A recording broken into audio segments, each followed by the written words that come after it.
teachings you heard me proclaim in the presence of many witnesses, and entrust them to reliable people who will be able to teach others also.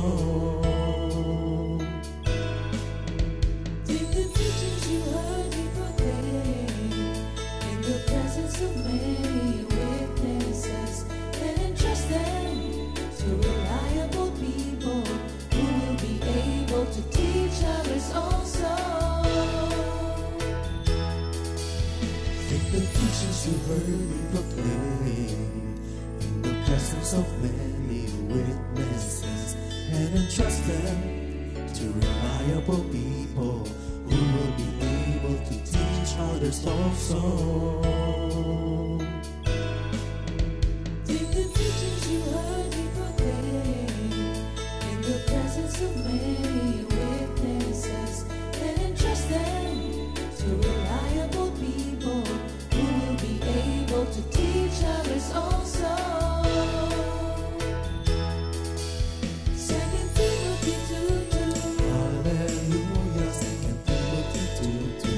Praise the Lord. 2 Timothy 2:2. You and me, let us proclaim the gospel. 2 Timothy 2:2.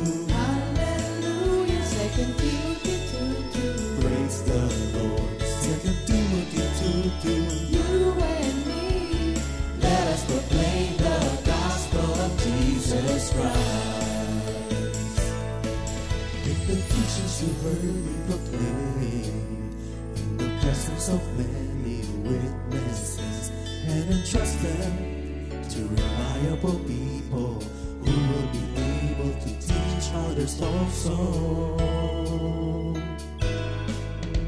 take the teachings you heard me proclaim in the presence of many witnesses, and entrust them to reliable people who will be able to teach others also. 2 Timothy 2:2. Hallelujah, 2 Timothy 2:2. Praise the Lord. 2 Timothy 2:2. You and me, let us proclaim the gospel. 2 Timothy 2:2. Hallelujah. 2 Timothy 2:2. Praise the Lord. 2 Timothy 2:2. You and me, Let us proclaim the gospel of Jesus Christ. The harvest is plenty, but the workers are few. But as for me and my house, we will serve the Lord. We will serve the Lord.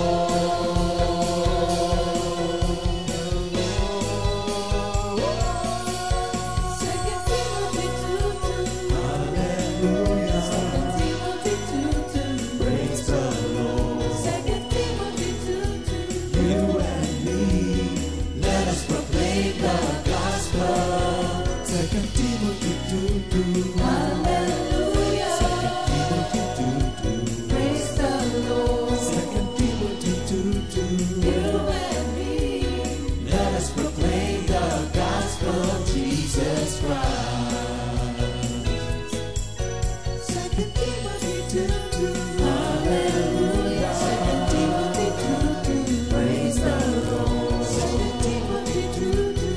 You and me, let us proclaim the gospel. 2 Timothy 2:2.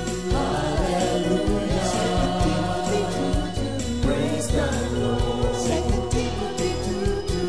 You and me, let us proclaim, live up His name, delighting the Lord for His goodness. Let us proclaim, live up His name, delighting the Lord for His goodness. Let us proclaim, live up His name, delighting the Lord for His goodness. And He's God.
aking paglilingkod sa'yo.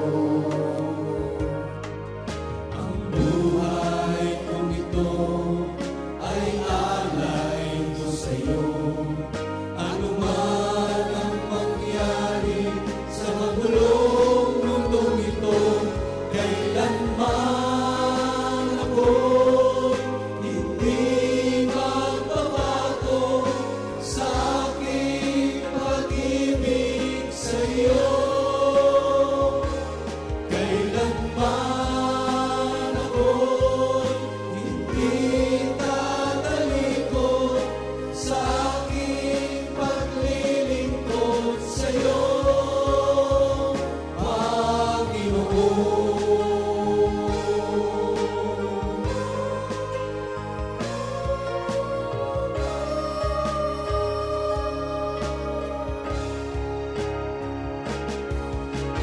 Subukin man ang aking pananampalataya, kung ang buong kaluluwa'y handog sa Kanya, kailanman ako'y hindi magbabago sa aking pag-ibig sa'yo.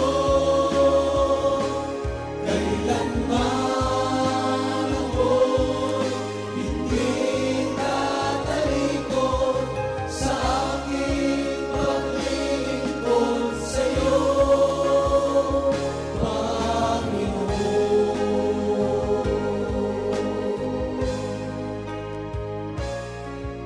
Maglilingkod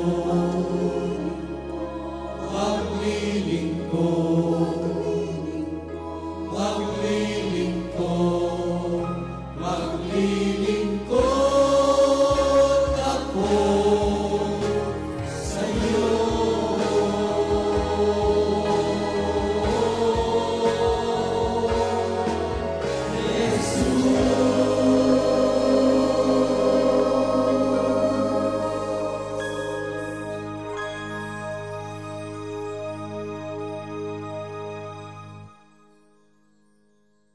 Good morning, morning, Jesus!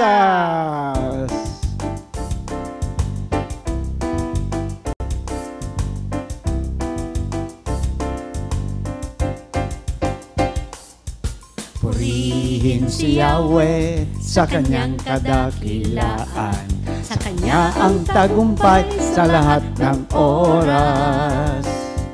Purihin si Yahweh sa kanyang kabutihan, sa kanya ang tagumpay sa lahat ng oras. Mayroong umaasa sa karong pandigma, at may kabayo naman ang tiwala. Ngunit ang sa atin matibay na kuta, ang kapangyarihan ng Diyos na dakila. Tayo ay tatayo, hindi matitinag, kaligtas ay nakamtan kay Yahweh. Tayo ay tatayo, hindi matitinag, kaligtas ay nakamtan kay Yahweh. Kaligtas ay nakamtan kay Yahweh. Kaligtas ay nakamtan kay Yahweh. Good morning po sa ating lahat. At again, welcome to our Saturday. Ayan, tawag ko ngayon Saturday kasi may date ang ating mga kapatiran. Kay Lord, pagdating ng Sabado ng umaga, kung saan tayo ay nagsasama-sama upang pakinggan ang patutuon ng mga kapatid natin sa kapangyarihan ng Diyos sa kanilang buhay, ang mga pagbabago. And by the way, Merry Christmas na po. Ayan, kasi this is the first episode ng Awit ng Pag-ibig September. Ito po ang unang-unang episode sa September. So, Merry Christmas na po sa ating. Merry Christmas, sister and brother. Same to you, Minister Ayan, Ernie. sinasabi nga ng mga foreigner, ang haba naman ng Pasko ninyo. Ganyan ho namin pinapahalagahan ng aming pananampalataya. Pero bago tayo magsimula, tawagin natin si Sister Venus para sa isang panalangin. Sister Venus? Amen. Thank you, Lord. Ama namin banal na makapangyarihan sa lahat, maraming salamat po sa umagang ito na muli po maibalik po namin ang papuri, parangal sa iyong banal na pangalan, Panginoon. Hinihiling po namin, Lord, kayo po ang manguna sa aming pag-uusapan. Kayo po ang madakila, Panginoon. Salamat po sa iyong kabutihan, kagandahang loob na kami po, Panginoon, ay pinili mo sa oras na ito upang patuloy po maibalik ang papuri at pasasalamat sa iyo. Salamat, Lord. Pangunahan mo po kami. Wala po kami magagawa, Panginoon, kung kayo po wala. Ang lahat po ng ito ay samo at panalangin namin sa pangalan ni Jesus. Amen. Ayan. So, of course, kilala naman natin sa mga lahat sa atin, kilala natin Sister Venus, ang butihing may bahay ni Brother Dudes. At ang kanyang anak na narito ay si Brother Jordan. Bagong lahat, bati muna. Siguro, Brother Jordan, bati muna. Batiin ng buong barangay kung gusto. Sige, go ahead. Good morning, Jesus po sa lahat. Ayan po. Wow, ang haba. may pa-contest din. Wala na, ganda na lang. Okay. Ito, mahaba-haba ang ano nito. Good morning greeting nito. Sige, sister. Amen. Good morning po mga kapatid sa lahat po ng mga nasa North, East, West, and South. Thank you, Lord po. At kayo po ay patuloy naming inianyayahan sa umagang ito na kayo po ay, sabi po, stay tune sa amin ngayon. At samahan niyo po kami mga kapatid hanggang sa matapos po ang episode na to. Oh. Good morning pong muli mga kapatid. Tagal ko nang nililigawan to mag-ina, kaya lang, busy si Jordan, may trabaho ka na, no? Opo. Tapos si Ate Venus naman, meron din namang outreach sa Bulacan ngayon, hindi ba? So, alam mo, medyo gusto kong maiba naman yung tanong, kumusta ang relasyon yung mag-ina? I mean, right, kasi nga nakita ko, dati bata siya, hindi na siya bata, no? So, paano nagbago ang, siguro sagutin din Brother Jordan ito, paano ang dynamics ninyo ngayong mag-ina na may trabaho ka na, hindi ka gaya ng, Jordan, siyempre, hindi ba, bata ka noon, no? Hanggang sa nag-aaral ka. Pero ngayon, how long have you been working na ba? 2 years na po. 2 years na, okay. So, umpisahan natin doon. Anong dynamics niya? Paano ang relasyon yung mag-ina ngayon na nagtatrabaho na siya, siyempre, parang may boses na ba siya ngayon? Alam mo yun. So, sige, sino gusto magsimula? Si Mama daw muna. Thank you, Lord po. Yun po, si Brother John Daniel po, pangalawa ko pong anak, simula sa panganay. Thank you, Lord po. Kami po ay, ayun nga po, nakapag-aral po siya. Tapos po ngayon, may 2 years na po siya nagwo-work. Salamat sa ating Panginoon sa binigyan agad po siya ng trabaho ng ating Panginoon. Ayun po, dati po kasi ang relasyon namin ito, hanggang ngayon rin naman po, mga kapatid. Dati po, nung wala pa po silang trabaho, pare-pareho, pati po si Divine nung nasa Qatar. Ano po yan, ako po kasi yung tipo nanay na medyo makulit. Makulit po, in a sense na gusto ko po kasi yung mga bata, lalo pag misang ginagabi, ako yung, gabi na, anong oras na? Alam mo ba yung oras? Tinetext ko, chinachat ko. Tapos ako yung nagpapaalala lang naman. Kasi kahit sabihin natin minsan na kay Lord na, medyo iba pa rin yung nagpapaalala. Kasi minsan nakakalimot din sila. Sa totoo lang nakakalimot po.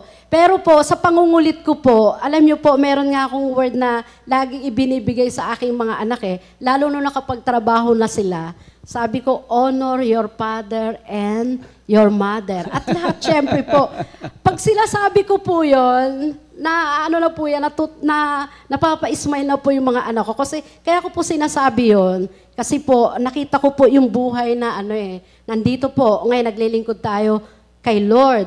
Yung pamilya ko, dito po, lumaki po sila sa Compi. Kasi po, dalagat binata pa naman kami ni Minister Dodi, nandito na po kami. Ngayon po, nung nakapagtrabaho na, syempre po, totoo yun, sinabi nga ni Mr. Ernie kanina na minsan talagang mayroon ng, may boses na, kasi nakakapag-abot na. Thank you, Lord po, kasi hindi naman po nasayang yung mga word of God na lagi kong pinapaalala sa kanila na bilang isang magulang, sabi ko nga masasabi nyo yan, yung pangungulit ko pag kayo ay magulang na rin. Ang pangungulit ko naman is para sa ikabubuti. Siyempre po, ayoko naman po ng ginagabi sila ng todo. Tapos, ayoko po, siyempre yung kunyari po, ako po makulit din lalo ako po pag sa tides. Titingnan ko pa lamang po sila. Paalala ko na po lagi. Ibig po sabihin yung tides nyo, ayun lang po, bilang isang nanay ng aking 2 anak na nakakapagtrabaho na, ayun po, senyas ko pa lang po, alam na po nila yon. Nagpapasalamat po ako sa ating Panginoon na hindi naman po sila, kasi kung nakukulitan sila, siguro po hindi na rin naman ako po, ewan ko, depende po sa kanila. Ako po talaga kasi ay makulit, pero po, may sense naman po. So sa madaling salita, siguro, kasi ibang mga magulang, sabi nila, mas liberal sila, lalo na yung ganyan. So, ikaw ba, anong pinanggalingan mong pamilya? Is it the same na ganyan din? O iba? I mean, yung part lang na yun na paano ang pagdisiplina sa inyo ng parents mo? Na? Ako po, iba po kasi. Lumaki po kasi ako na, ang nag-start po kasi talaga rito, ang nanay at tatay ko. Sa sa Adamson. Tapos, nag-PICC. Sila po na una. Na rin po ako, na-i-guide na rin po ako nung medyo bata-bata pa po ako hanggang sa naglingkod ako kay Lord. Nakita ko po paano rin nila ako paalalahanan ng aking mga magulang. Kaya po ngayon, bilang isang nanay na rin po ng aking mga anak, pinapaalalahanan ko rin po sila. Gaya po ng pagpapaalala sa akin. Dati nga po ako, hindi pa po ako ganun Naalala ko po dati kasi nagtatrabaho ako, sandali lang pero ubos-ubos din ako yung sweldo ko, pangkalahatan ko ibinibigay, parang ganon.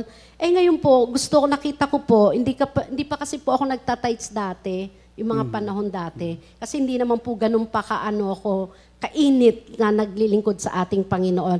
Parang ang nanay at tatay ko nag-umpisa, pero parang aaten ako minsan hindi. Pero salamat sa pagtsatsaga ng ating Panginoon, kaya po ako ngayon ay nananatili. Thank you, Lord. So, Jadan, ikaw, ano ang take mo doon sa tanong na yon? Sige po. Yung sa akin naman po, thank you Lord po. Share ko na lang din po sa amin kasi yung sa relasyon naman po namin ni Mama, ganun pa rin naman po kasi si Mama malambing siya sa amin talaga. Tapos, siguro po yung nagbago lang kasi syempre dati po, nag-aaral lang kami.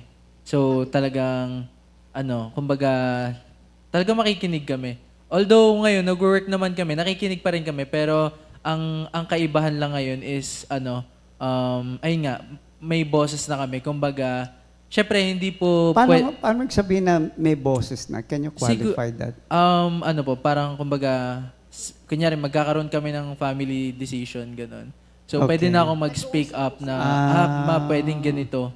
Kasi, syempre, nung bata ka, sabihin nila, ay, baka mali ang sabihin mo or hindi naman angkop yan gano'n. So, ngayon, at least, kahit paano, pwede nilang pakinggan yung side namin. Okay. So, makakapag-decide kami ng mas tamang way kung paano man sa mga sitwasyon na nararanasan namin sa life. Tapos po, ayun, syempre, kahit meron kaming boses, syempre, hindi po, kasi pinalaki din naman kami na maayos at kilala namin si Lord. So, syempre, andun yung respect namin sa parents namin. So, kahit na, kunyari, meron kami mga suggestion, Ma, kunyari, bili tayo ganito, o ito yung gagastusin natin, ganyan.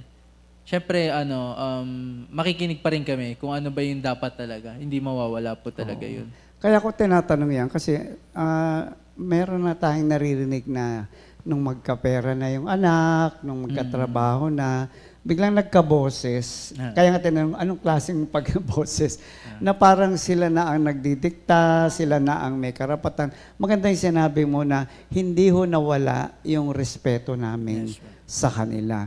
So napakalaking bagay na maintindihan natin, lalo ng mga bata ngayon, na hindi porket ikaw may pera na, nakakatulong ka na sa bahay, aalisan mo na ng, kumbaga, ng karapatan yung mga magulang mo na andun pa rin naman, na i-guide ka pa rin.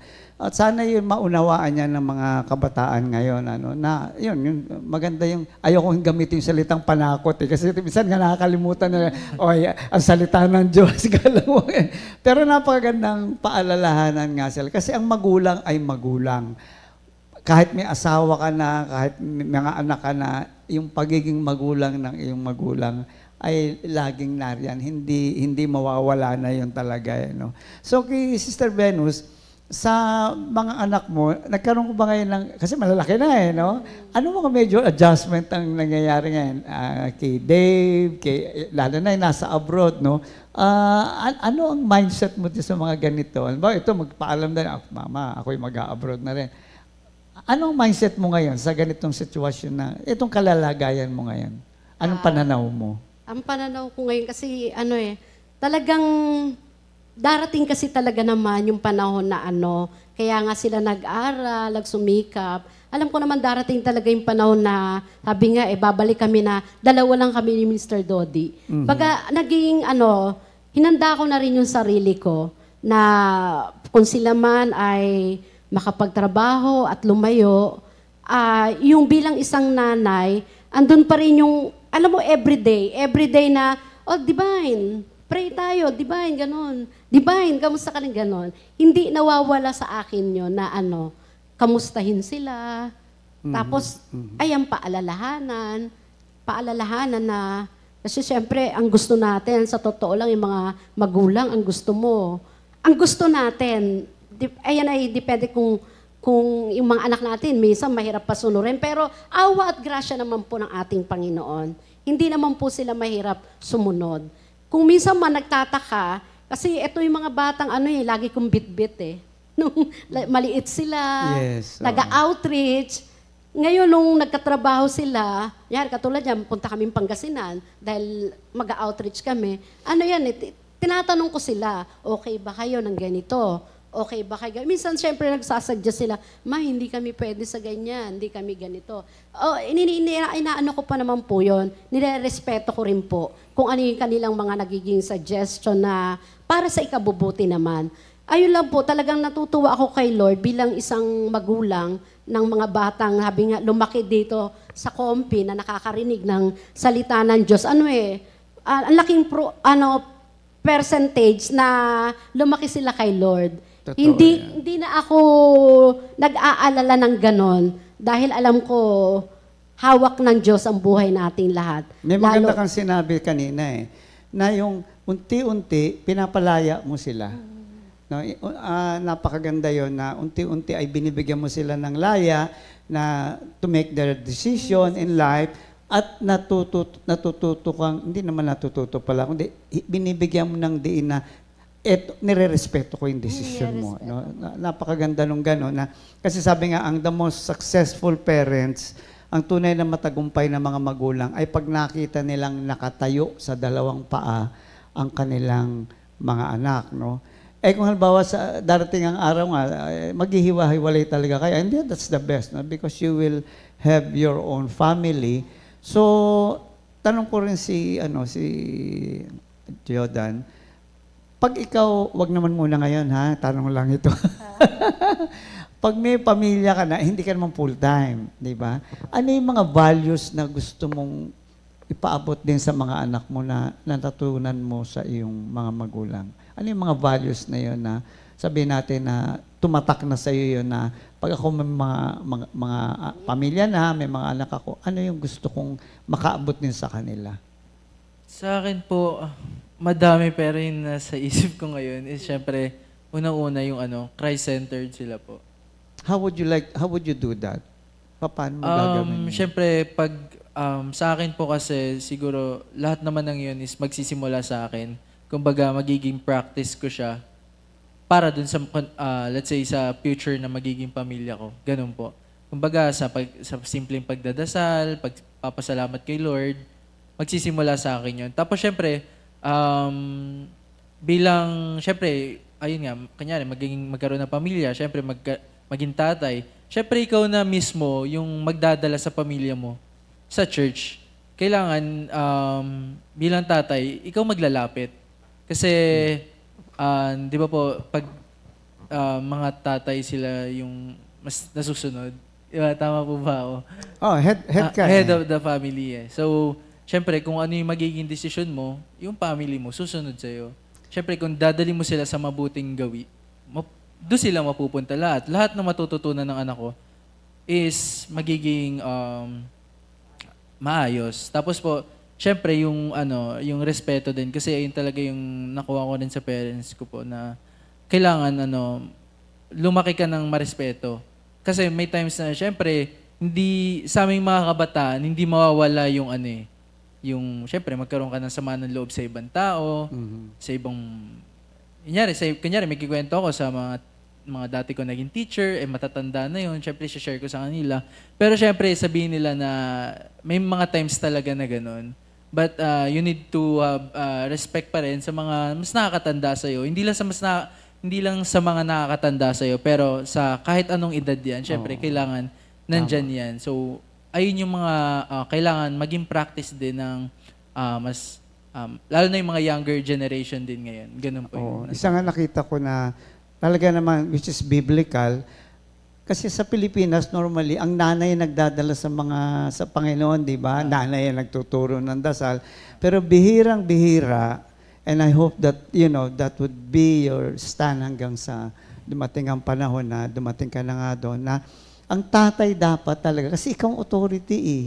So dapat ang authority, ang siyang magdala sa mga anak papunta sa Panginoon, no?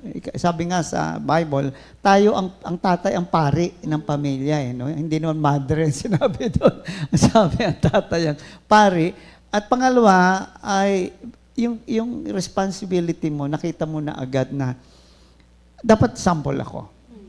Dapat ako ang maging ehemplo sa pamilya ko. Kasi ang hirap talaga magturo na ikaw mismo gumagawa ka ng kalokohan, tapos sabi mo sa ano kung gagawin yan. Sabi ng anak mo, ba't ikaw ginagawa mo? So, ang ganda nung kanyang mindset. Na salamat na lang, no? Glory to God sa mga magulang na patagal ito i-inculcate. Araw-araw ito, hindi ito yung umating ang seminar ha, para umayos naman yung buhay mo. Ikaw matigas. Akala kasi ng mga magulang minsan ganun. Umating ka sa CSM para maayos. Oo nga, ang pinakapandasyon talaga ay yung pamilya pa rin. Of course, the Lord is there, andyan ang church, pero hindi rehabilitation ang church. Di ba nung araw may nagpapadala pa dito, gustong pa-rehab yung mga, ayaw ko inabot mo yung bata ka pa nun. Paki-rehab nga, sabi nga ng dati, hindi rehabilitation ang kompi. So, ang ganda na inculcate yung values on a daily basis. So, it's not something na pwede mong isermon, dapat ganito, dapat. Kung hindi nakikita sa'yo, hindi mo rin gagawin, hindi rin gagawin naman. Kasi maguguluhan ng bata di ba? Sabi mo ganito, ba't ikaw ganyan? Di ba? So, isa pang magandang siguro gusto natin tignan, kailan darating kay Sister Venus yung point na sasabihin mong, sige na, ikaw na magdesisyon. Kasi, sabi nga, mahirap kasi yun sanay kang gano'n, di ba? Ikaw lang, biglang, anong point yung pwede mong sabihin, sige Jordan, ikaw na magdesisyon sa buhay mo. Darating ka ba sa ganong point? Kasi may mga nanay sa totoo lang gustong gawing barangay yung kanilang bahay. O basta dun sa isang kwarto si bunso, dun sa isang kwarto si panganay, hala, nagsama-sama na kayo. So, hindi naman, sample lang yun. Pero, will there come a point when you say, Jordan, magdesisyon ka na sa buhay mo? Andito kami, pero alam mo yun, Siguro pag, yung time na, na po siguro yon, baka, kunwari, magpapamilya. Okay. Siyempre, bibigyan mo siya ng, bibigyan natin siya ng kalayaan kung ano ang gusto niya. Pero, salamat pa rin sa Panginoon kasi kaya nga tayo nandito bilang isang magulang, paalala pa rin na tama ba? Okay.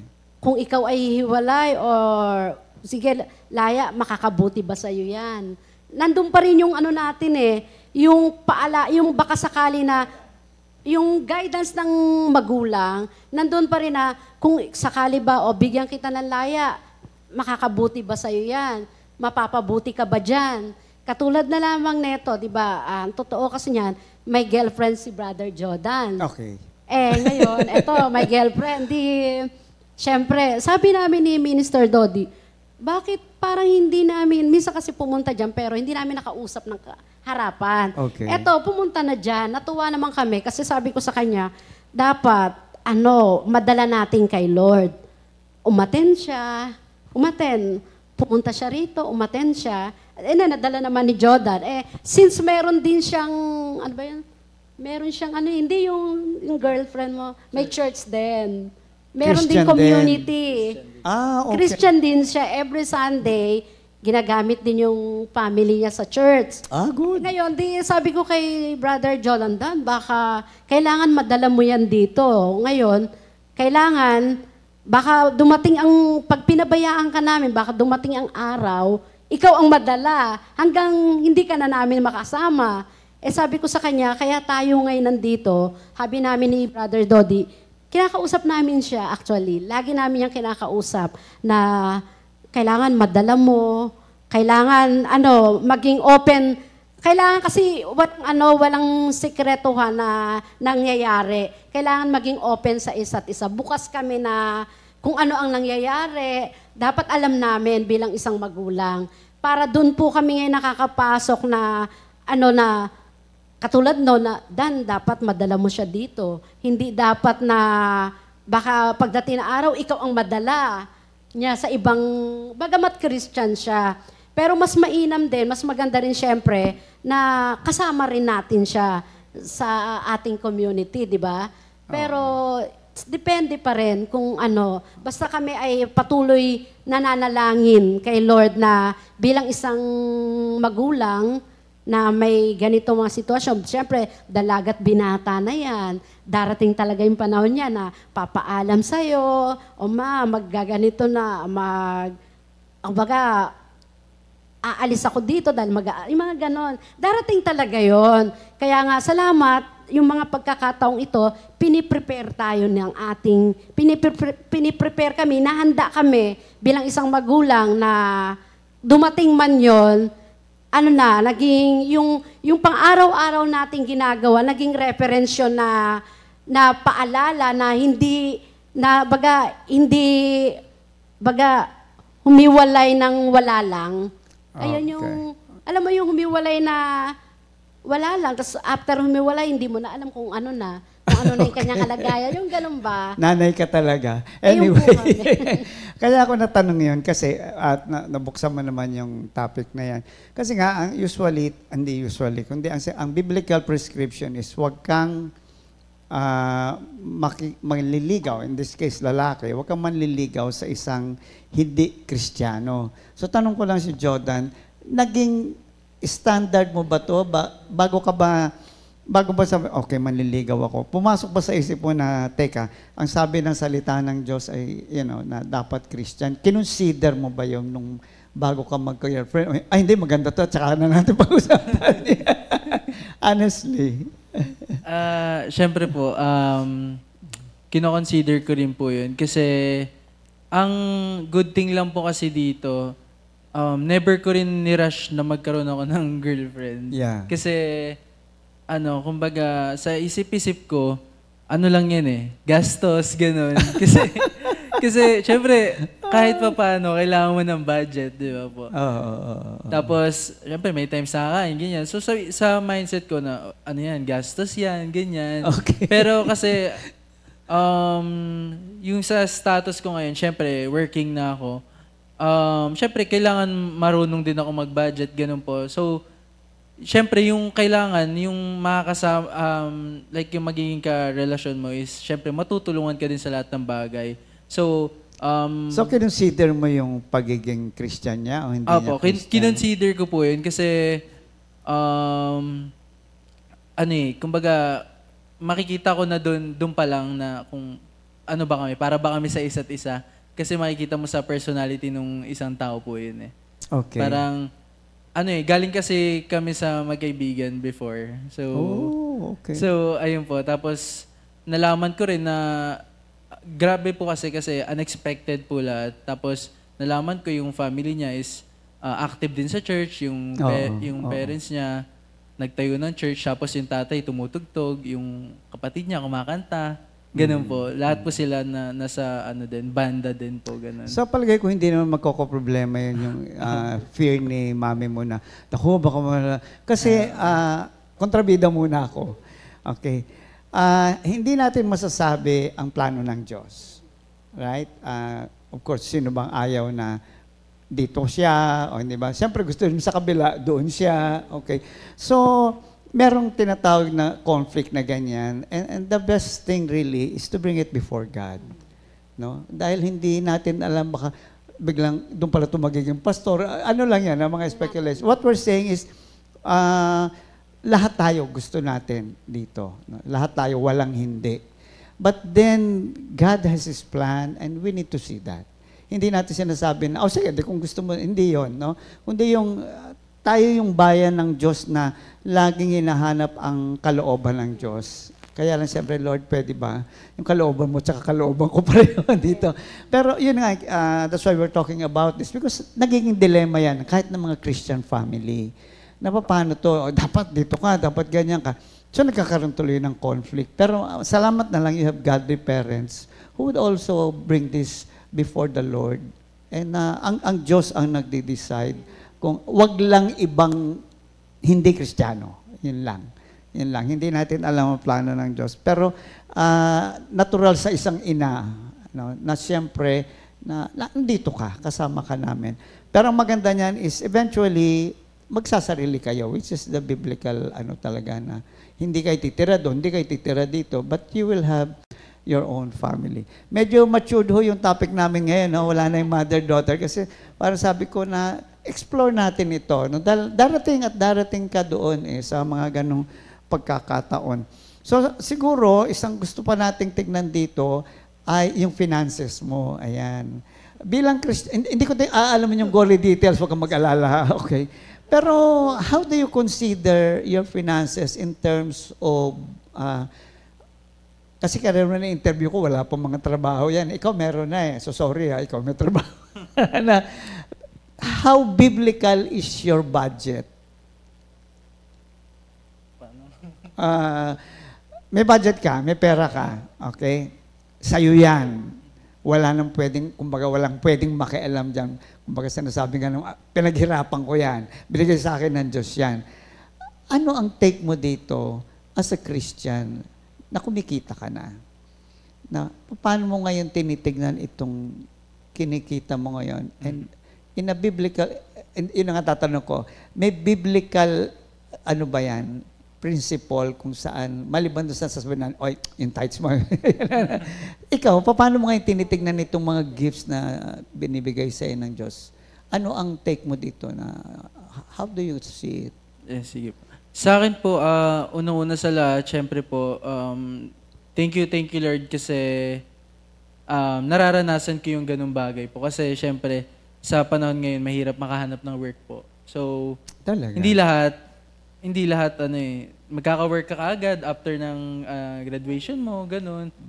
Talagang paghihirapan mo pa siya. And then, si God, ayun, binigyan niya ako ng work agad. Tapos syempre, naranasan ko na magkaroon like... Anong work mo? Marketing po. Influencer marketing po. Is that with commission? Hindi? Yes po, with commission. Okay. Sige. Go ahead, anak. Ayun po. So, ayun. Thank you Lord kasi na-experience ko po yung ganung bagay. Kasi nung bata ako talaga, hindi ko siya ina-expect na, ganito yung mangyayari sa buhay ko, na magkakaroon ako ng ganyang, sweldo, ganun. Okay. Tapos, ayun, kumbaga, nung time talaga na nagkaroon na ako ng, ayan, parang continuous na eh. Kasi every month nagkakaroon. So, parang tinake ko siya as, kumbaga, ang pinaka gusto kong gawin muna sa pera ko is, to give back sa parents ko. Okay. Pero, syempre, pa lang ako eh, kumbaga syempre 2 years pa lang. Nandito pa lang ako sa pinakamababa. Like Okay. yung experience ko. And yung, siguro, let's say yung blessing na binibigay sa akin ni Lord, pagdating dun sa work, like yung natatanggap, syempre, we cannot expect na sobrang laki agad. Yes. Kasi, syempre nga, nagsisimula ka. So, as long as kung ano yung kaya kong ibigay sa family, sa parents ko, tapos kung ano yung pwede kong i-share sa bahay, Okay. ayun naman po yung, yung nasa mindset ko na kahit sa mga maliliit na bagay, makatulong ako. Kasi before, wala, talagang hihingi ako pera, talaga. Tapos ngayon, parang it's time naman para mag-give back naman, mag-share naman ako. Kasi si Lord, pinalaki ako na gano'n eh, na parang sinabi rin sa akin ng mama na, ayan, si Lord nagbigay niyan lahat. Kaya di ba, thank you Lord pagka nakaka-receive ka. So it's time naman na ikaw naman magbigay sa iba. Okay. Pero that's a good answer. No? Pero it's more like, paano mo pinapahalagahan yung perang yan?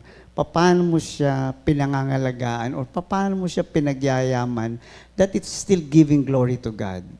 Isa nga is tithing. Ang gusto kong ma-explore sa'yo is, anong pananaw mo dito sa perang tinatanggap mo? Syempre po yung una yung sa tithes nga po. Okay. Pero yung sa pera na yun talaga, parang gusto ko siya maging kumbaga, hindi ko siya, syempre ginagamit natin siya sa pang-araw-araw, pero yes. lang siya, kumbaga material lang siya sa akin. Kumbaga kailangan lang siya para sa life natin na nandito ngayon. Pero yung sa spiritual natin, hindi natin kailangan ng pera. Ganun po yung sa akin. So, kung ano yung pwedeng magawa nung pera na yan na material, kung anong pwedeng ma-help niyan, ayun yung ibibigay ko sa kung ano yung kaya ko. Pero, ayun, kumbaga ititake ko siya para lang din sa future ko, yung anything na makakatulong sa sarili ko, pati sa family ko. Ganun. Well taken, Yun ang hinahanap ko na yung kaisipan mo. Kasi nakita mo yung hindi mo sinabing pera ko to, pwede kong gawin kahit na anong gusto ko, pinaghirapang. Hindi, ang sabi mo is, hiniwalay mo agad okay? Hindi ako ang susunod sa'yo, ako ang magpapasunod sa'yo. Gagamitin kita kung saan ako ay lalago bilang isang Kristiyano, kung paano magiging pagpapala ako sa mga tao in the right way, na kaya kong gampanan ito, pero hindi ako magpapadikta sa'yo. Mahalaga yon kasi lalo na ngayon, marami na, yun na nga, una, napag-usapan natin, nagkakaboses na, kaya napapahamak kasi ang tingin nila, pera ko to, kung anong gusto kong gawin, dati hindi ko nagagawa, may pera na ako ngayon, ako nang bahala dito. So, para makita yun ng bata, kung hindi mo naintindihan ang pananampalataya mo, hindi na magiging glory to God, hindi na magiging perspective mo So, kumbaga sinasabi mo is, gamit ka lang. Gamit ka lang. Gagamitin lang kita upang patuloy na lumago ang aking relasyon sa Diyos. At simula ngayon sa ikapu. Pero at the end of the day, hanggang diyan ka lang. At napakaganda no? Na how I pray na lahat ng tao ganun ang pananaw. At again, it's not something that happens overnight. It's something that has been inculcated by the parents day in, day out, day in, day out. Kaya mga magulang, napakahalaga talaga na ang mga anak natin ay mabigyan natin ng tamang values Hindi yung, ganito kaya yaman anak o ito, mag-seminar ka dito, na ang nangyayari, nakukuha naman yung gusto. Pero at the end of the day, napapahamak. At yun ang napakahirap, no? So, bago tayo magpatuloy, ako'y nag-i-enjoy sa kwentuhan natin. Pakantay muna natin si Nanay. Ayan. Sister Venus, aawit ka sa amin. Sa lahat ng oras, hinahanap kita, Sister Amen. Venus. Thank you, Sige. Lord. Thank you, Lord.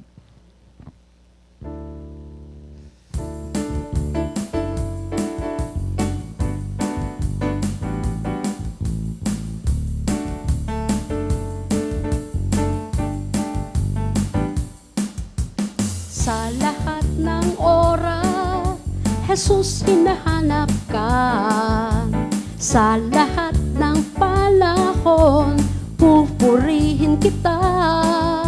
Ihahayag ng labi ko mga kabutihan mo. Wala kang katulad at di ka nagbabago. Salamat sa'yo, salamat sa'yo, salamat sa'yo, salamat sa'yo. Kay buti lang ginawa mo sa buhay ko. Salamat sa'yo, salamat sa'yo, salamat sa'yo, salamat sa'yo. Jesus, kay buti mo sa buhay ko. Jesus, kay buti mo sa buhay ko. Jesus, kay buti mo sa buhay ko. Salamat sa iyo, Sister Venus. It's a very good message. No? It's a beautiful message. So tayo babati muna. September na, mga kapatid. Amen. Ber na. Berman. Oo nga. Happy birthday, September 6, 2025. Brother Evan Naorbe. Sister Claudette Garcia. Uy, nasa States to si Sister Emily Deo, isang coordinator natin. Sister Ellie Rosario and Brother Jory Manggaw. Happy birthday po sa inyong lahat. Happy birthday po. Happy birthday po.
Happy Happy birthday! Enjoy your day, mga Happy kapatid. birthday po.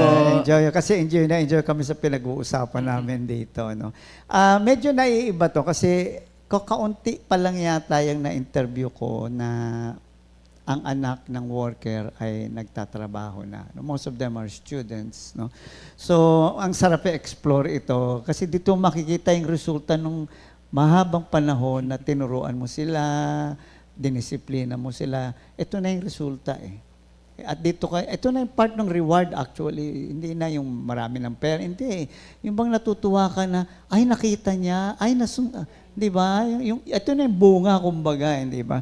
So sa patuloy ng aming kwentuhan, as a young man, as a young Christian man, ano yung mga challenges na personal, financial, bahala ka na, na nadadanas mo na parang, medyo iba to, medyo bago sa akin to, something like that.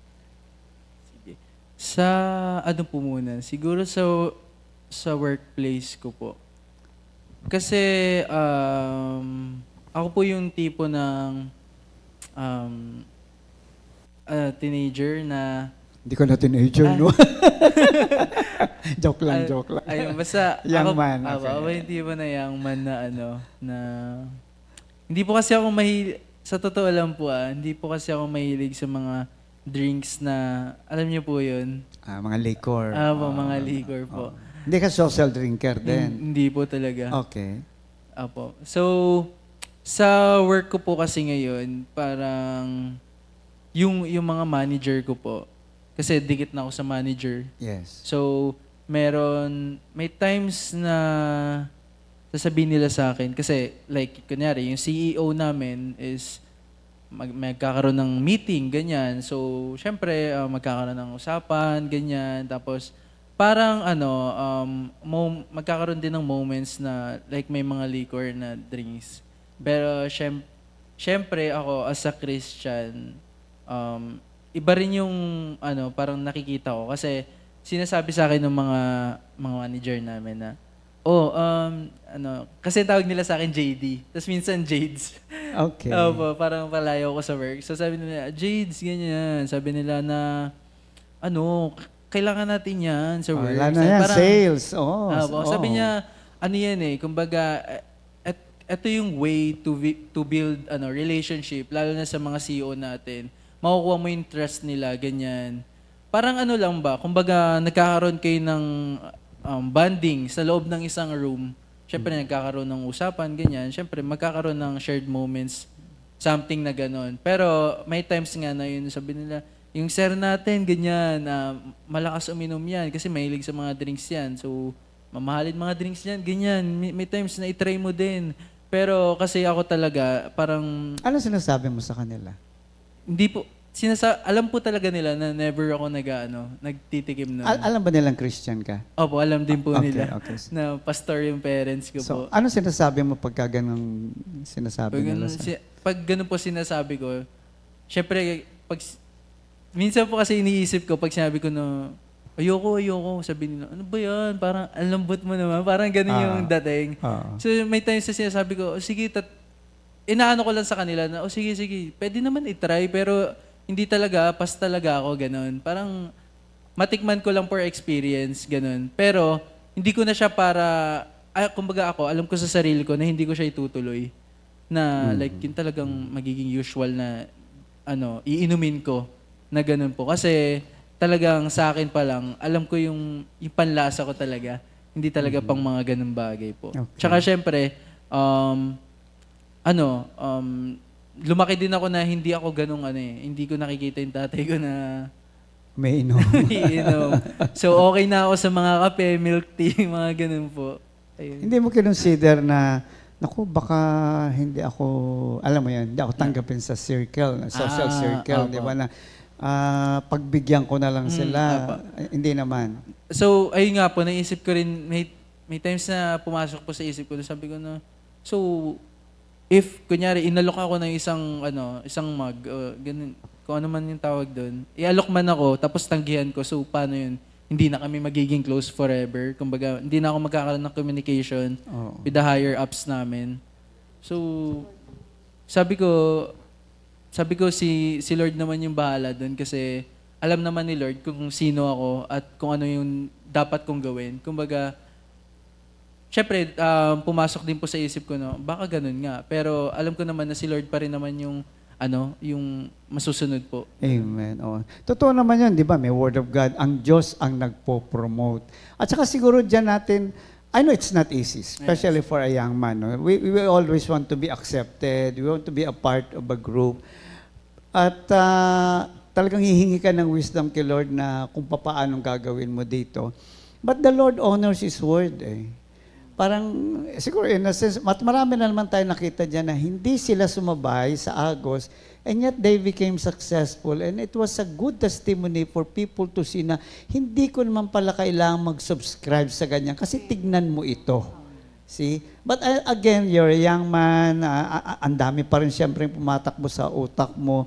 And that's the time siguro na ang nanay talaga, siguro this is even more reason for us to pray for our children.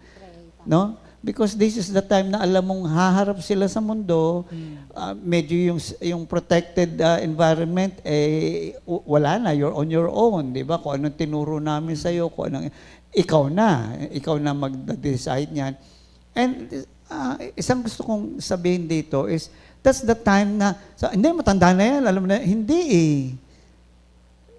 Kaya dapat, hindi mo sabihin, mas makulit ka, kundi yung mas maging makulit ka sa Diyos na, Lord, bantayan mo to, ganyan. Kasi nga, may dalawang paa na yan, aalis ng mag-isa yan.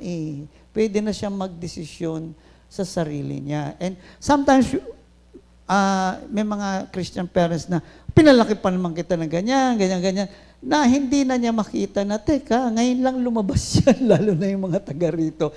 Ngayon lang lumabas yan. It's a totally different environment. So instead na pagalitan mo, bakit hindi mo tulungan na kung nagkamali man, makabangon, at nang hindi na magpatuloy. No? So, balik ako kay Jordan. Sa mga pagkakataong ito, ano yung isang naging, sabihin natin na, pinakamahirap na adjustment, maliban sa drinks, pinakamahirap na adjustment na ginagawa mo na ba ngayon o ginawa mo nung ano ka na dyan? Sa akin po, siguro talaga is yung pinakamahirap na adjustment para sa akin is yung perspective ng mga hindi believers. More details, what do you mean? Specific. Like, sample yung, kunyari may friend po ako na hindi siya yung, alam niya may Diyos, pero hindi siya yung, talagang believer. Kumbaga nakikinig, umaattend ng ganun po. Okay. So yung perspective niya sa akin, syempre, as a...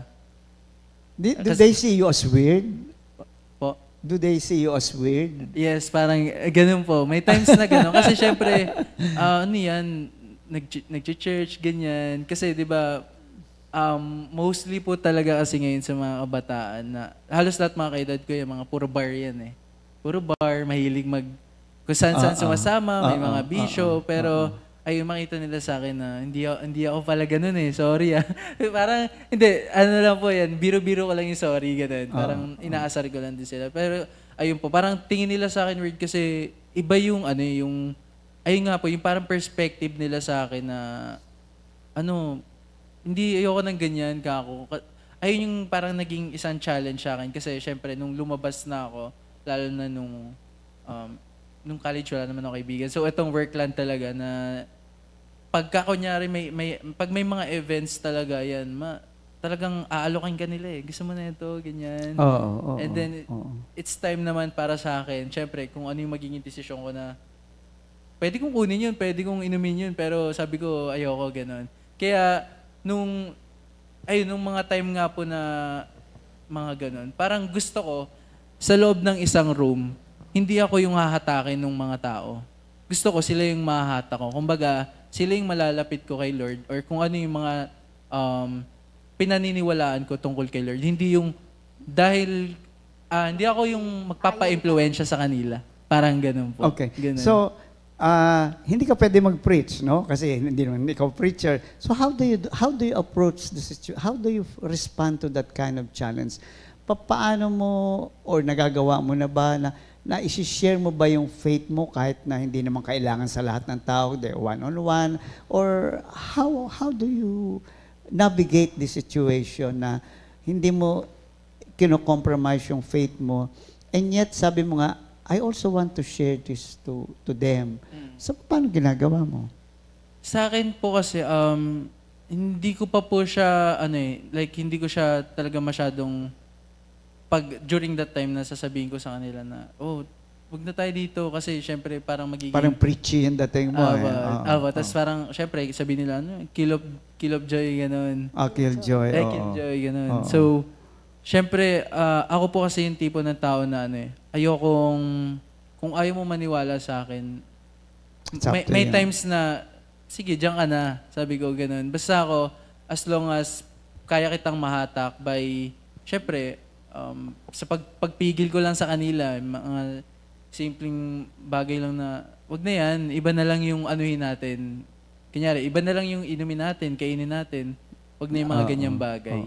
Pero hindi naman ito nagiging dahilan na nakakaramdam ka ng rejection or do you experience rejection? Hindi naman po. Wala naman po. Okay. Ayun naman po yung maganda din kasi kung po ako kumbaga kung ayaw nila ako, okay lang, ayaw niyo ako, sige. Basta as long as tama yung ginagawa ko at nasa tamang path yung kay Lord po, ganun. So tanggap ka naman nila bilang Christian talaga? Yes po, talagang nakakatanggap ka lang minsan ng parang bayan. ba't kay Lord? Ganun. These are more or less the same age, halos magkakasing Opo, edad opo. kayo. Oo. Natural yun. I think, kahit naman sa amin, kahit na may edad, di ba, may mga social gathering. Although siguro sa amin, mas madali, ay, wag niyan, pastor yan eh. Pero may mga naririnig akong mga sharing na eventually, first at least, they would respect you. Kasi sabihin, ay, huwag mo pa inumin yan, di ba? May mga gano'n na kaso na, ay, huwag mo pa inumin, di umiinom yan, bigyan mo na lang. Yung mismo mga unbeliever na nagsasabi dun sa mga nagyayaya na wag na. And I think it's a start. No? It's a start na you stand on your conviction, no matter what, kung ano pa man ang iniisip nila o sinasabi nila behind your back.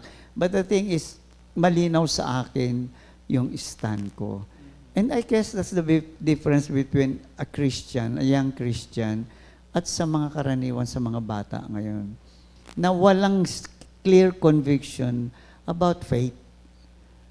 Nagsisimba, nagdadasal, pero yun na lang yun. Parang, alam mo, tawag ng perfunctory. No? Basta ginawa ko lang ito, pero hindi ko isa-sacrifice ng sarili ko to the point na pag hindi na ako kursunada ng barkada ko, dahil hindi ako inom na ako. No? At yun ang, hindi ko masabing Kristiyano lang eh. Kung hindi pinalaki ng tamang Kristiyano yan, sisimba lang yan, dadasal lang yan. Pero wala ka ng, well, at least at that time, medyo hindi mo maasahan na, ang mahalaga sa iyo yung very clear yung conviction mo. Hindi ko gusto yan, hindi ako para dyan, and I will stand on that. No? Anong life verse mo? Ang life verse ko po yung Daniel 2 verse 20. Which is? Wait lang pa. Okay. Para lang sure po. Ito. Wait lang. Ay, sorry po. Daniel answered and said, "Blessed be the name of God forever and ever, for wisdom and might are His po." Ayun. Anong take mo dyan? Sa akin, kumbaga kumbaga magbibigay glory pa rin tayo kay Lord. Kumbaga yung pangalan ni Lord kasi is, kumbaga mighty king siya natin eh. So, palagi natin siyang, kumbaga sa lahat ng decision ko sa life, gusto ko siya yung nasa taas pa rin po. Parang siya yung maglilid sa akin, mag-glorify ko pa rin siya sa lahat ng gagawin ko po. Kasi, ayun nga, lahat ng bagay na nasa akin ngayon, nanggaling lang sa Kanya. Actually, yung verse mo, in conclusion, parang hindi mo na pwedeng define or interpret in any other way. Yun na yun eh. Ano sinasabi sa'yo, Jordan? Your life, I want your life to give glory to me. Period. No? Hindi yung kung ano pa i-interpret po ng ganito. Very clear eh. And I guess God knows to whom He should give this. Ang Diyos din naman ang nag-mold sa'yo. Ginamit lang ang mga magulang mo. But even before the beginning of time, ando na eh. Pinili ka na kasi, tinawag ka na kasi. So you are going to face challenges. There will be a lot, especially sa mundo ngayon na pagulo ng pagulo. But God said, sagot kita. Continue to do what you're doing because your life, hindi niya sinabing, you give glory to, sabi niya, your life will give glory to me. That's my take, no? As a preacher na, wag mo nang i-interpret ng iba pa yan.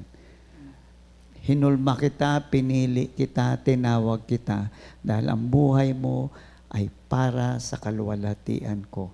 And do not forget that. Especially in times of, there will be struggles. Sabi naman yan, di ba?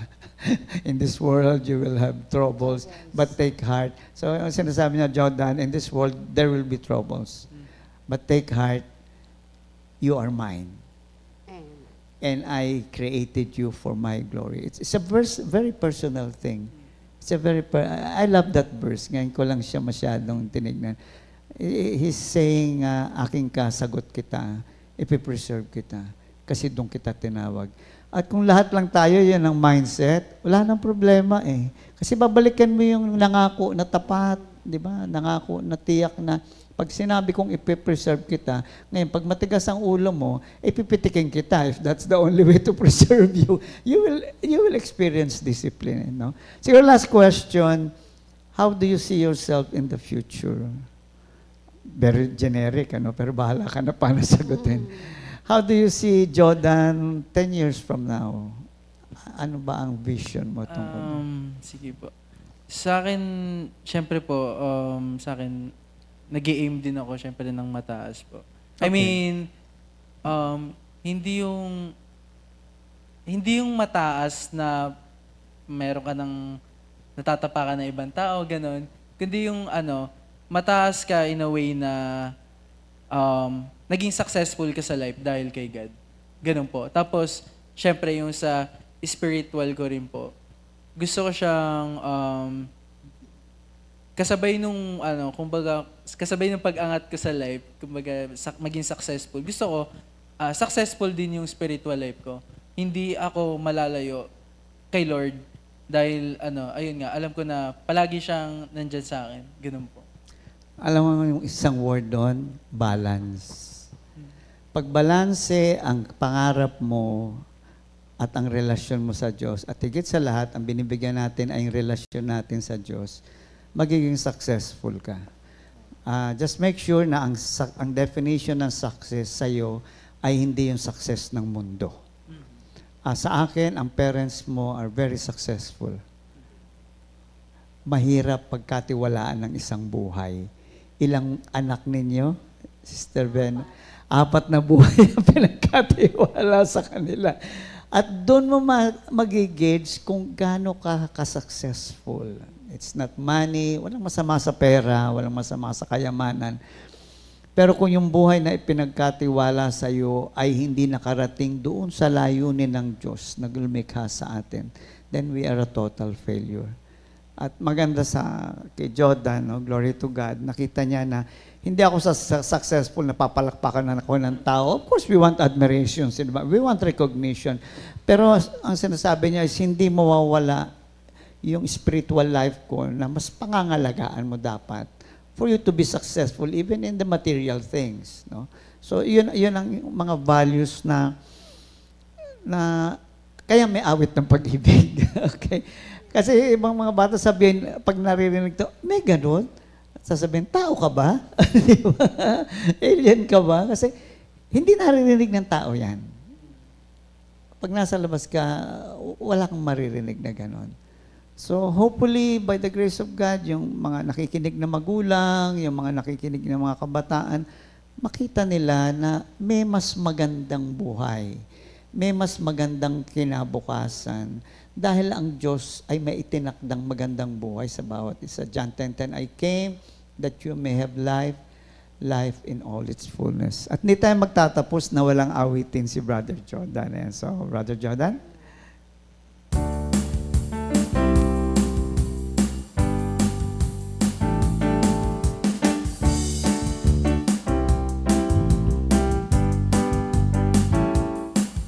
Aking pupurihin, pasasalamatan siya araw-araw. Di ako titigil na magpasalamat magpakailanman. Kadakilaan mo, O Diyos, aking ihahayag. Sa lahat ng tao'y pagsisigawan ko kabutihan mo. Araw man o gabi, ako'y nananalangin sa ating Diyos Ama na dumidinig. Panalangin tinutupad, pagsubok man ay pinapasad. Pag-ibig niya'y walang hanggan sa aking buhay. Ako ay mapalad, ako'y may Diyos na buhay, isang Ama at kaibigan kong tunay. Aking pupurihin, pasasalamatan siya araw-araw. Di ako titigil na pasasalamat magpakailanman. kadakilaan mo, O Diyos, aking ihahayag. Sa lahat ng tao'y pagsisigawan ko, kabutihan mo, kabutihan mo, kabutihan mo. Thank you, Lord. Thank you, Lord. Bago tayo magwakas, mga kapatid, I'd like to just quote this, Psalm 31:14-15, yung ating pinag-uusapan. But I am trusting you, O Lord, saying, you are my God, my future is in your hands. Rescue me from those who hunt me down relentlessly, and the world will relentlessly hunt us down. Kung ang Diyos ay hindi titigil na tayo ay i-preserve, tayo ipalaguin, ang kaaway ay hindi rin titigil. No? At ang assurance dito, ang ating kinabukasan ay nasa kamay ng ating Panginoon. So sa umagang ito, ang puso ko'y punong-puno, honestly, ng kagalakan, no? to really converse with the mother and the son. Unang-una sa mga magulang, hindi po natatapos ang ating pagiging magulang, lalo't higit na ang mga anak natin ay may mga pinagdaraanan, especially for a young man or young woman for that matter, na mas maging masidhiho ang panalangin natin. Wala na tayong pinakamalakas na panalangin. Tawag ko nga sa prayer is powerhouse. Panlaban po natin yan. At kahit na saan mapunta ang ating mga anak, lagi niyong iugnay ang buhay ninyo sa inyong anak sa pamamagitan ng panalangin. Sabi nga, hindi natatapos ang pagiging magulang natin hanggang sa huling sandali. At sa mga kabataan, I pray that we really find within us the reason why we are here, the reason why we are living, the reason why God created us, and the meaning why God created us. Napakapalad ng batang ito, si Jordan. Although hindi naman siya perfect, marami pa rin pagdadaanan. Pero ang ganda na ng pundasyon. So sa mga magulang ay give the children the right foundation. No? And that must be Christ-centered. At sa mga kabataan ay I pray in spite of all the distractions around this world, huwag mong kakalimutang may Diyos na buhay na nagmamahal sa iyo at nais kang bigyan ng magandang buhay. At kami po ay magtatapos sa aming awitin sa umagang ito. Aming ihahayag.